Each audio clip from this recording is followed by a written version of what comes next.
In a quiet, upscale neighborhood governed by a strict HOA, a seemingly calm new resident uncovers a shocking secret hidden right beneath his feet. When his nosy neighbor, Karen, begins acting suspiciously, he suspects something is off. But he has no idea that the woman enforcing the rules is hiding a dangerous criminal operation, and that he's the next target. Get ready for a gripping tale of deception, power, and the twist no one saw coming. Oak Ridge Hills looked like something out of a real estate dream. Symmetrical hedges, matching mailboxes, and a homeowners association that ran the place like a country club with a clipboard fetish. Every morning, sprinklers whispered to life in perfect unison, and every evening, porch lights flicked on like clockwork. But beneath the polished lawns and carefully curated flower beds, something felt off. Like the smile of a mannequin, pretty, but empty. Alex Monroe had moved into the neighborhood 2 months ago. To anyone watching, he was just another 30-something bachelor with a fondness for grilling and early morning jogs. Quiet, polite, always nodding to neighbors without offering more than a wave. His modest 2-story house at the end of the cul-de-sac was just like the others, except for the subtle reinforcement of its back gate and the way he always parked in reverse, facing the exit. He kept to himself, but not in a creepy way. Just deliberate. His backyard was immaculate, not out of pride, but habit. His trash bins were never overfilled. His lights went out at exactly 10, except on Thursdays, when they stayed on until 2. That Thursday pattern wasn't a coincidence. Alex never spoke of where he came from or what he did. He had no visible work schedule, yet always seemed alert, as if waiting for something most people never considered. His neighbors chalked it up to him being the quiet type, but if they ever saw the way he scanned the street before taking out the trash, or how his eyes lingered on license plates longer than normal, they might have asked more questions. He liked Oak Ridge Hills. It was neat, predictable, the kind of place where secrets could stay buried for years. But Alex hadn't come here to rest. He'd come here to disappear. And when the first crack in the perfect facade appeared, he knew something was watching him too. And it wasn't friendly. Hey, real quick, if you're enjoying the video so far, make sure to hit that like button, share it with friends, and subscribe for more awesome content. And while you're at it, drop a comment and let me know where you're watching from. All right, let's keep going. Karen Whitmore didn't just run the HOA, she was the HOA. Platinum blonde bob, surgically arched eyebrows, and a clipboard that seemed permanently fused to her wrist, Karen floated through Oak Ridge Hills like a self-appointed queen inspecting her kingdom. And in her eyes, everything and everyone belonged under her rule. She made her first move on Alex within days of his arrival. "You know, we don't allow trash bins to be visible from the street," she chirped with a saccharine smile, gesturing at his perfectly aligned containers. "Just trying to help you blend in better." Her tone was friendly, but her eyes calculated. Measuring, testing boundaries. Alex had nodded. Noted. That was the beginning. A week later, it was a strongly worded notice about his non-regulation mailbox, off by half an inch apparently. Then came the lawn inspection. His grass, she claimed, didn't meet HOA color standards. Color standards. The irony? His lawn looked healthier than most on the block, but that wasn't the point. Karen didn't care about mailboxes or grass. She cared about control, and Alex wasn't playing along. He remained polite, always, but the more neutral he stayed, the more aggressive she became. Passive-aggressive, to be exact. She started showing up unannounced, pretending to check community lines near his property. A neighbor casually mentioned Karen had been asking questions about Alex's background, where he worked, why he didn't attend HOA meetings. "She's got dirt on everyone," the neighbor whispered. "She makes dirt if she has to." Alex knew her type. He'd seen the same personality behind desks in interrogation rooms, power-hungry, manipulative, and dangerous in all the wrong ways. Karen may have been playing a neighborhood game, but Alex could sense something more, something darker, lurking beneath that bright red lipstick and thin smile. And then, one morning, he found a warning citation on his door. Violation. Excessive. Night lighting. Except he hadn't turned on any lights the night before. Alex stood on his porch, staring at the paper, the breeze tugging gently at the corners. She was watching him, and now he was watching her back.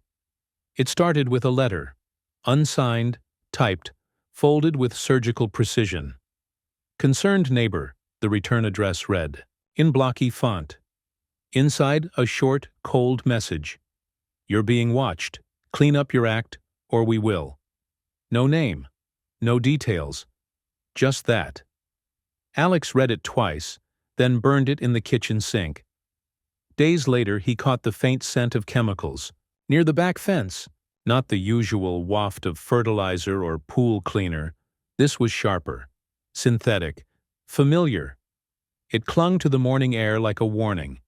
He crouched near the bushes lining the rear edge of his yard, scanning the soil. No footprints. No disturbed earth. But something had changed.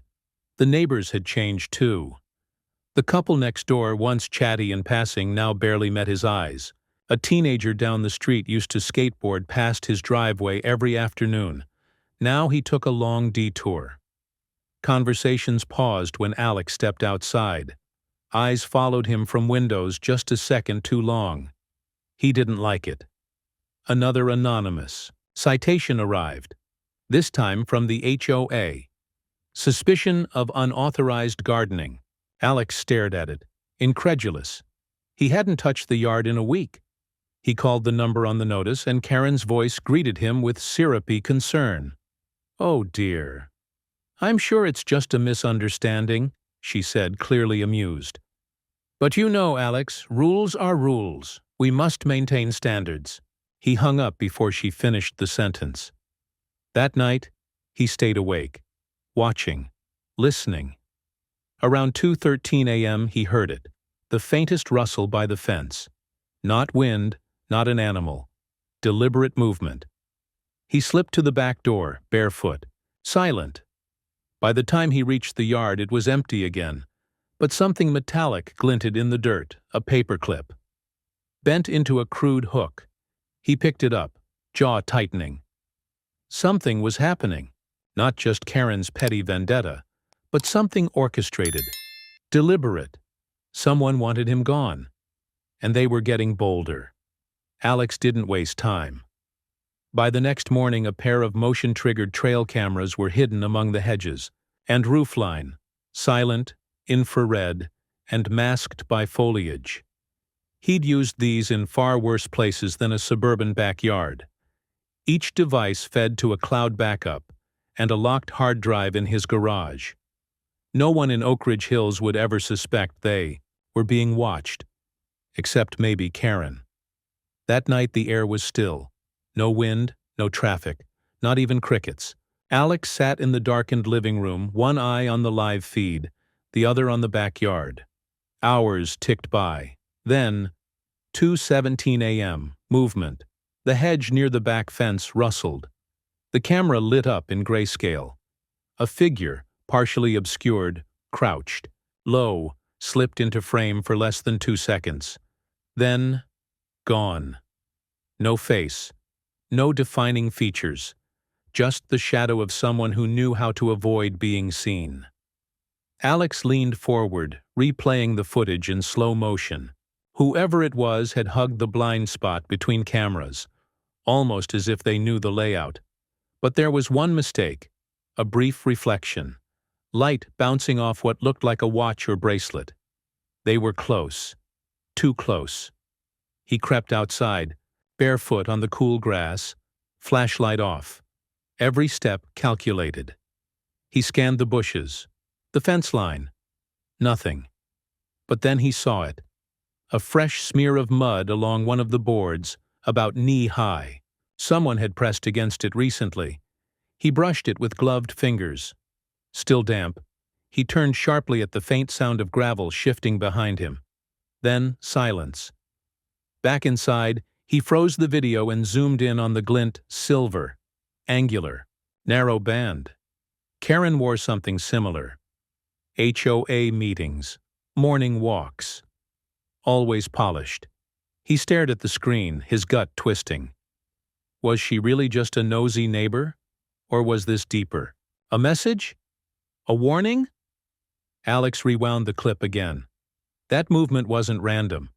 It was practiced, controlled. Someone was testing the perimeter. Testing him. He looked at the yard through the window, bathed in pale moonlight. This wasn't just surveillance now. It was war. It happened on a Tuesday. Just past 3 a.m., Alex was halfway through reviewing archived footage when the alert pinged. Motion detected. Southwest camera. He clicked it immediately. The live feed flickered to life.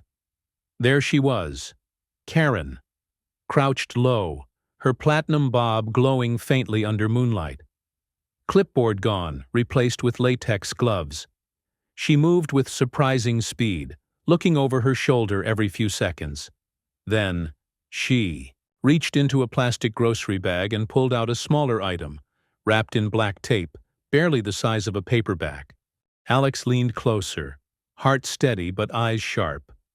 She dug a shallow hole near the base of the hedge, shoved the bundle inside, and patted it down with practiced hands. This wasn't impulsive. It was procedure. She slipped back through the fence, like a phantom, and vanished into the night. Alex didn't move immediately. He let the adrenaline settle. Then, 15 minutes later, flashlight in hand and gloves on, he stepped into the yard and followed her path. The dirt was still loose.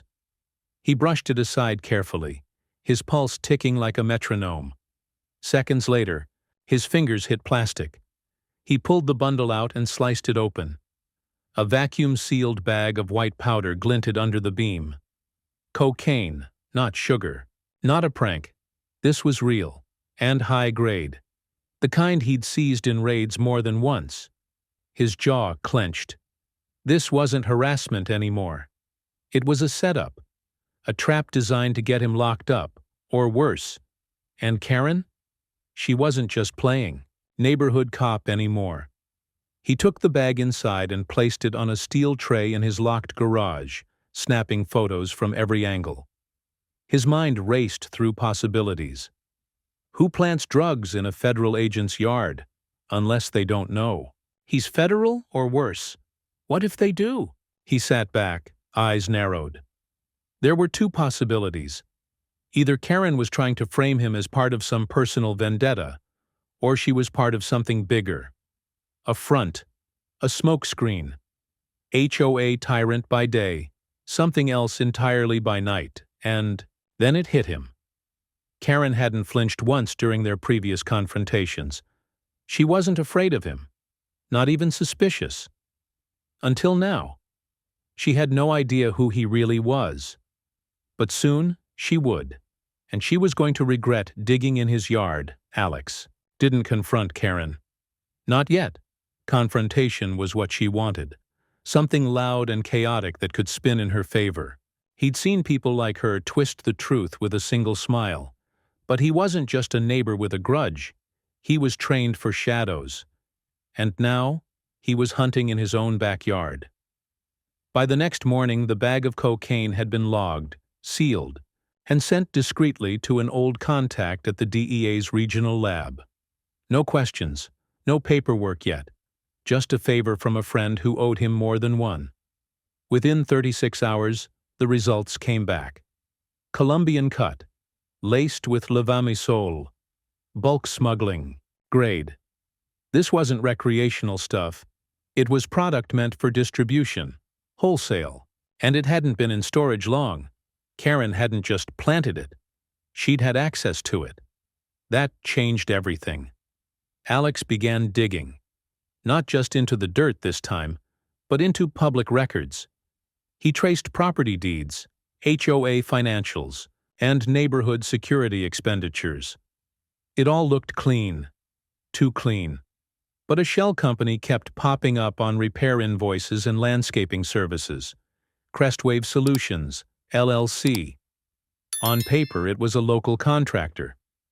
In reality, it didn't exist. Alex cross-referenced the name through a DEA shadow database. Crestwave was flagged in an ongoing smuggling case. Covert trafficking ops using suburban communities as drop points. The theory was simple. Stash product in plain sight, buried under roses and regulation-sized mailboxes. His neighborhood was part of a network. And Karen? She wasn't just power-tripping, she was managing territory. Probably compensated handsomely to discourage attention. Alex unknowingly had disrupted her perfect front. She likely assumed he was a curious homeowner getting in the way, but what if she found out who he really was? He checked the camera feeds again. Clean. Still, his instincts screamed louder now. He was in the middle of an active drug operation, and Karen was only the surface. There were others. There had to be. That night, Alex wrote a burner email to his old DEA handler. Need quiet backup. One target confirmed. Possible ring. Suburb. Will bait again. Stay sharp. Then he stared out his window at Karen's pristine lawn, hands folded under his chin. Game on. 3 nights later, everything was in place. Alex's yard. Looked untouched, but hidden beneath the soil where Karen had planted the drugs was now a motion-sensitive transmitter, rigged to silently alert agents in an unmarked surveillance van idling 2 blocks away. His contact, Special Agent Ruiz, had eyes on the perimeter. No sirens, no uniforms, just shadows ready to move. At 2:46 a.m., the alert pinged. She was back. Karen slipped through the fence again, dressed in all black this time. No HOA name tag, no clipboard. Just gloves, a shovel, and the same calm arrogance. She knelt exactly where she'd buried the last bundle. From her bag, another tightly wrapped package emerged. She didn't know the soil had already been disturbed and bugged. Alex watched from his garage feed, muscles tense, breath steady. Hold, he whispered into the comms. Karen stood after planting the package and started wiping her tracks, then froze. A flicker of movement from the hedge. Too late, Ruiz and his team swarmed silently. Weapons, drawn but low. Karen spun, startled, but didn't scream. She didn't plead. She simply straightened her back and said flatly, "This is a mistake." Ruiz read her rights. Alex stepped out moments later, face unreadable. Karen looked at him, recognition dawning for the first time. Not of a neighbor, but of the man behind the calm eyes. DEA. She said nothing, but her jaw tightened. Later, under interrogation, her motive spilled out like oil. She was the HOA's enforcer for a suburban smuggling ring. Her job was to manage residents and make problems disappear, especially ones sniffing too close. Alex? She thought he was a nosy loner. Until tonight. Now she knew exactly who she'd tried to frame, and she knew it was over. Karen sat in the interrogation room, her shoulders stiff, eyes cold. The facade had cracked, but she wasn't broken. Alex stood across from her, arms folded, watching as the truth spilled from her lips like poison. She had been more than just an HOA president. She was the puppet master behind an elaborate smuggling ring that used pristine suburban homes as cover. They knew the community's rhythms, the high turnover, the perfect cover of HOA rules. Karen didn't just enforce the regulations. She controlled them, creating an empire that flowed beneath the surface of manicured lawns and white picket fences. The drugs weren't just dumped into yards at random. They were carefully planted, tracked, and stored in unsuspecting homes, each one part of a vast network. And when the heat got too high, Karen was there to clean up, eliminate the threats. It was methodical, efficient. She didn't care about the drugs. She cared about the power. But then Alex, a quiet, reserved man who'd just moved in next door, started asking questions. complaining about the HOA's overreach, becoming suspicious. She thought he was just a nuisance, an overzealous neighbor, with too much time on his hands.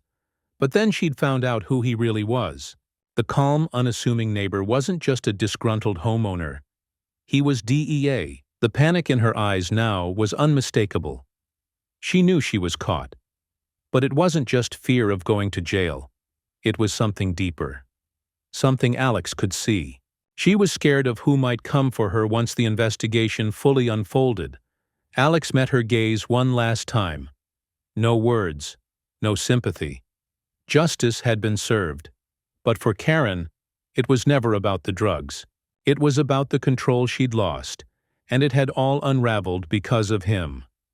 If you enjoyed this video and want to see the next part, let me know in the comments.